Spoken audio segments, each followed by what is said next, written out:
Questo è uno show di magia, illusionismo ed escapologia di proporzioni che Bassano, il Veneto, non ha mai visto prima.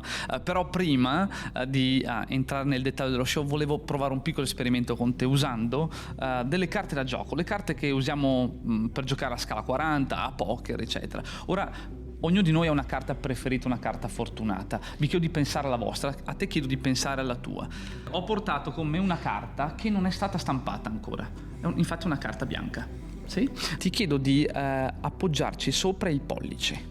Ok, benissimo. E ti chiedo adesso di nominare per la prima volta a voce alta ai nostri amici qual è la tua carta fortunata, la tua carta segreta. Posso sceglierne una? Dine una a caso. Vai. 10 di fiori. Girala lentamente. Vuoi mostrarla? Beh, signori, è davvero incredibile, incredibile.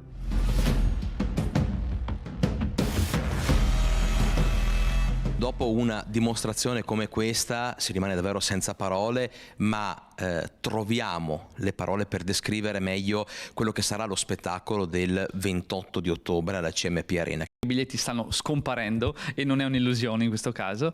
Questo sarà uno show di 90 minuti dove porterò 90 minuti del mio miglior repertorio di magia, illusionismo ed escapologia.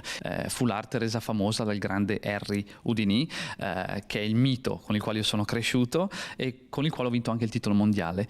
C'è una parola che apre le porte della magia a Andrew Basso? Per me sono 3.